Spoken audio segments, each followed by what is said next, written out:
longest time, I thought I knew how YouTube worked. I make videos, people love, millions watch, every upload feel like another step forward. Then somewhere along the way something changed. This video 8 million views, this one 5 million views, and then there is this one.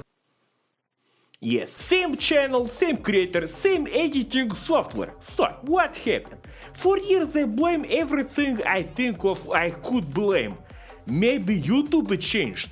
Maybe my thumbnails got bad. Maybe my editing not just good enough anymore. Maybe people simply move on.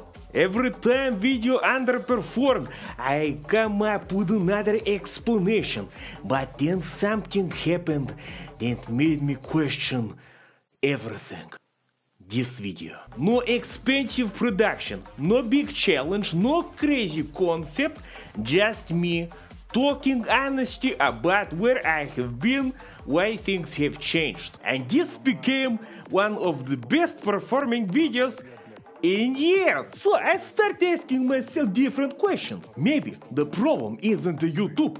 Maybe the problem isn't the algorithm. Maybe it's the videos I've been choosing to make. I have spent years trying new formats, new ideas, new thumbnails, editing styles, always searching for the one thing that would bring the channel back. But what if I have been looking in the wrong place? Today I want to go back through my own channel and figure out where things changed. Not to blame the algorithm, not complaining. Just to understand what exactly happened, because if I can figure that out, maybe I can finally start making videos I truly believe in again. When I started the channel, I never thought about algorithms. I wasn't trying to optimize watch time or click-through rate. I wasn't studying analytics or chasing trends. I just had idea that made me laugh, and I made it. Some of those ideas worked far better than I ever imagined. Others disappeared almost without a trace.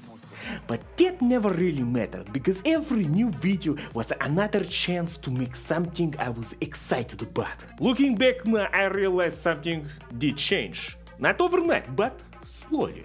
At some point, I stopped asking what is the most interesting video I can make? But instead I started asking what's the best chance of working? It is a small difference, but over the course of hundreds of videos, it completely changed the way I approached the YouTube. Every decision became a calculation. Is this title clickable enough? Will people lose interest after 30 seconds? Should I cut this joke? Should I cut that? Should I make another cooking video because the last one did so well? So without realizing it, I had turned something creative into something predictable. And the strange part is, the harder I tried to make videos that would actually reach people, the fewer people they actually reached. So I wanted to test a theory. Instead of looking at my channel as the person who made these videos, I wanted to look at it as a complete outsider. If I had never seen life of Boris before, what story would this channel actually tell? The first thing I noticed was that the old videos were not perfect. In fact, a lot of these were rough. The audio was not always great. I'm hearing noises.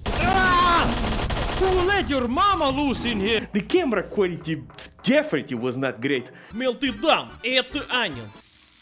Listen to these angels singing, with some drink on the side. Some jokes land, some did not. And if I made such a video today, I would probably spend hours fixing and fixing all the little problems until I turn myself crazy. But then, I did not. I just finished the video, move on to the next one. That's when I realized I'd been looking at my past through so-called rose-colored glass. It wasn't that my old videos were flawless. It was that they had a sense of speed, momentum in the video. I was constantly experimenting. One week I'd be cooking, the second week building something ridiculous. Then I disappear into woods for a week, and then a game review. Some ideas worked. A lot of them did not.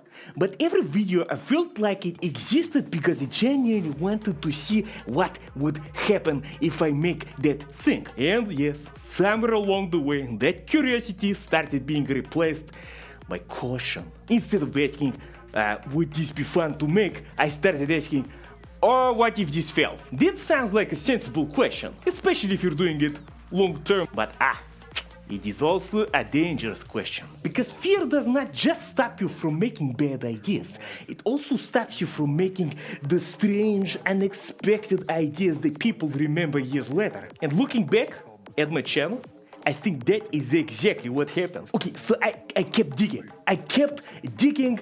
I opened old project files, I looked through ideas, buckets of ideas I had abandoned before. I rewatched videos I had not seen in years, and I noticed something I never expected. The videos I'm most proud of aren't always the ones with the most views. Some of my biggest hits were made in just few days, sometimes few hours. Some videos I poured days, weeks into, sometimes reached no people at all. For years I treated that as a proof that effort doesn't matter. But I do not think that is true anymore. Effort does matter, just not the way that I thought it would. People do not watch a video because they can tell it looks like it took 3 weeks to make. So what? It took a long time. Is it any good? They watch because they're curious. Because the title asks a question they want answered. Because the first minute makes them stay. Because they want to know what happens next. That is something I slowly forgot. I became so focused on making better videos that I stopped making videos people are excited to click. You see? Not the same thing. You see, a video can be very well, beautiful edited, perfectly filmed, good shots, nice transitions, and still have people with no reason to press play. You see, here is example. And that is a difficult thing to admit after spending so many years trying to improve, because this means the problem was not the lack of effort, it's that I was solving the wrong problem. So where does that leave me? Honestly, I don't have a grand solution. I wish I did. I cannot promise that the next video will get 1 million views, not to you, not to me. I can't promise I finally figured out the algorithm, whatever that means. No one has. That's the thing. But I do think I figured out something about myself. Aha. Somewhere along the way, I stopped making videos with excitement. I started making videos instead with expectation. Every video had to justify the time, the money, the effort that I was putting in. Every video carried the weight of not just the last one, but every other last one before. That is impossible. That is not a very fun way of making anything. And ironically, it's probably something the audience can feel, even if they can't explain why. So this is my reset. Not a new channel, like I have tried before. Not some dramatic rebrand. If anything, it is just a different way of thinking. Instead of chasing the perfect upload, I want to chase ideas that genuinely make me curious again. Aha! Ideas that I'd want to make even though I had no idea how many views, likes, comments, shares that video would get. Aha! Maybe they'll do better. Maybe they'll do worse. Honestly, I don't know, but I'd rather spend the next 10 years making videos I am proud to look back on than constantly wondering which thumbnail, title, or trend I should have copied or followed. Hey, if you stuck around for all these years, I say thank you. Whether you've been here since the beginning or you only found the channel yesterday, I genuinely appreciate you giving your time. Now, let's see if this old channel still got a few good stories left to tell. For years, I kept asking YouTube to give my channel another chance. Maybe I was asking the wrong question. Maybe I should have been asking myself. See you in the next video.